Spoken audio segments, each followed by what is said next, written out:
ভারত নিয়ন্ত্রিত জম্মু কাশ্মীর পেহেলগামে হামলা হবে এই তথ্য আগে থেকেই জানতেন প্রধানমন্ত্রী নরেন্দ্র মোদী।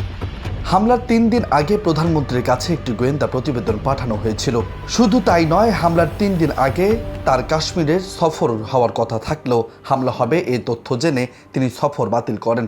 মঙ্গলবার ভারতীয় কংগ্রেসের সভাপতি মল্লিকার্জুন খারগে এমন চাঞ্চল্যকর দাবি করেছেন। ভারতীয় সংবাদ মাধ্যম এনডিটিভির খবরে বিষয়টি নিশ্চিত করা হয়েছে। এক বিবৃতিতে খারগে বলেছেন, ২২ এপ্রিল পহেলগাম হামলার ৩ দিন আগে প্রধানমন্ত্রীর কাছে একটি গোয়েন্দা প্রতিবেদন পাঠানো হয়েছিল।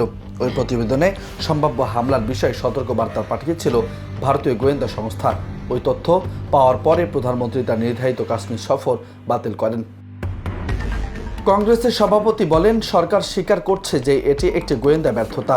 তারা বলছে যে বিষয়টি তারা মেটাবে। কিন্তু প্রশ্ন হলো, আগে থেকে জানলে উপযুক্ত নিরাপত্তা ব্যবস্থা কেন নেওয়া হলো না? তিনি প্রশ্ন করেন, যেখানে প্রধানমন্ত্রী নিজেই জানতেন হামলা হবে, সেখানে সেই হামলা কেন ঠেকানো হলো না?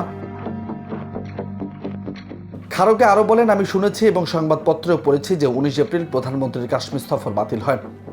আমি জানতে পেরেছি তার ৩ দিন আগে গোয়েন্দা রিপোর্টে সতর্ক করা হয়েছিল। তাহলে সাধারণ মানুষের নিরাপত্তা নিশ্চিত করতে কেন ব্যবস্থা নেওয়া হলো না? ২২ এপ্রিল পেহেলগামে সন্ত্রাসীদের গুলিতে ২৬ জন পর্যটকের মৃত্যু হয়। এই ঘটনায় গোটা দেশ জুড়ে অস্থিরতা দেখা দেয়। ঘটনার পর ২৪ এপ্রিল একটি সর্বদলীয় বৈঠকে কেন্দ্রীয় সরকার গোয়েন্দা এবং নিরাপত্তা ব্যবস্থার ব্যর্থতা স্বীকার করে নেয়।